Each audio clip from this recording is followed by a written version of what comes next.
Sebab kita sudah lahir baru, sebab kita sudah hidup baru, saudaraku, dan hidup kita, saudaraku, berasal dari Tuhan. Jadi kita dalam satu persekutuan yang begitu indah dengan Tuhan.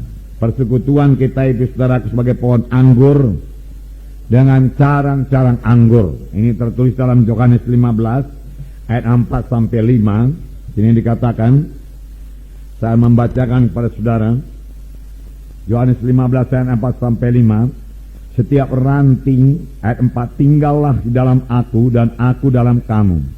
Sama seperti ranting tidak dapat berbuah dari dirinya sendiri, jikalau ia tidak tinggal pada pohon anggur, demikian juga kamu tidak berbuah, jikalau kamu tidak tinggal dalam aku.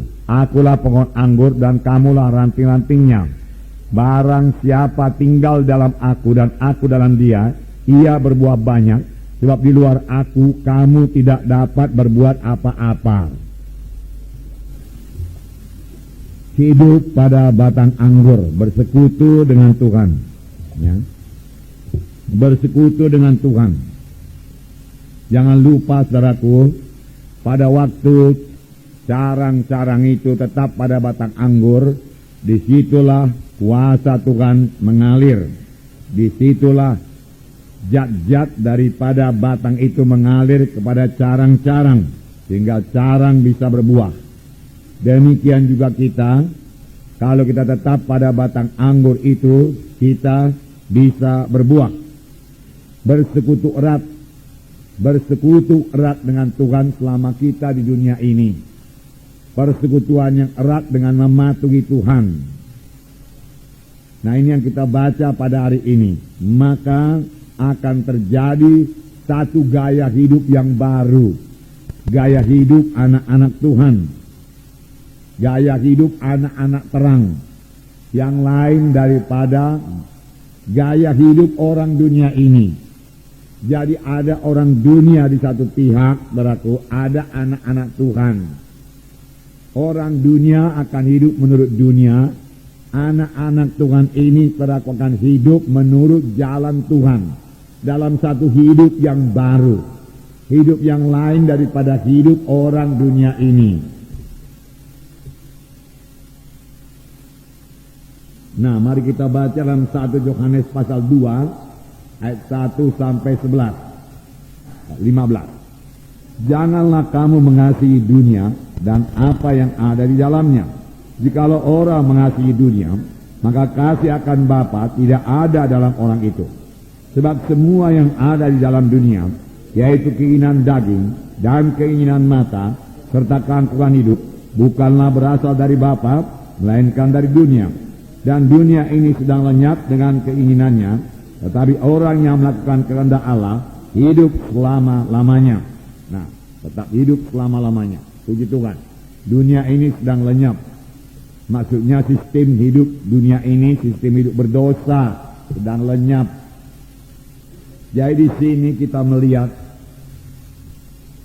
gaya hidup yang baru yang harus dihidupi oleh anak-anak Tuhan setelah dia lahir baru. Pertama dikatakan di sini, anak-anak Tuhan ini kutuliskan kepada kamu supaya kamu jangan berbuat dosa. Jangan berbuat dosa. Inilah nasihat yang pertama dalam pasal 2 ini yang disampaikan Rasul Yohanes. Jangan berbuat dosa. Anak Tuhan yang sudah lahir baru dapat menang atas dosa. Bisa menang atas dosa. Kalau dia menetapkan hati untuk tidak berdosa, dia pasti berkemenangan. Sebab dia bukan hamba dosa lagi. Dia hamba kebenaran. Tetapi bukan berarti anak-anak Tuhan yang sudah lahir baru penuh Roh Kudus tidak bisa berbuat dosa. Dia tetap bisa berbuat dosa. Bahkan bisa murtad. Murtad artinya meninggalkan jalan Tuhan terang-terangan dan melawan Tuhan. Dan melakukan hal-hal yang keji, yang najis. Sesudah dia selamat. Bisa. Bisakah itu terjadi? Bisa. Itu sebabnya Rasul Yohanes ini berkata, jangan kamu berbuat dosa. Tegas. Tetapkan dalam hati saudara, aku tidak mau berbuat dosa. Dosa itu sangat merugikan. Dosa itu menutup berkat Tuhan, menutup persekutuan saudara dengan Tuhan. Dosa itu saudaraku menjadi pintu kepada setan untuk datang dalam hidup kita, hidup keluarga kita.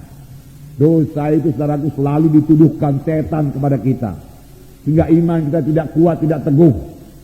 Oleh sebab itu jangan mau berdosa. Amin saudara. Jangan mau berdosa. Jangan mau berdosa.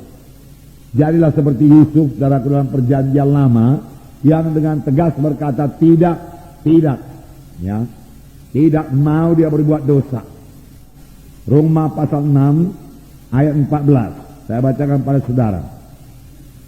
Sebab kamu tidak akan dikuasai lagi oleh dosa, karena kamu tidak berada di bawah hukum Taurat, tetapi di bawah kasih karunia.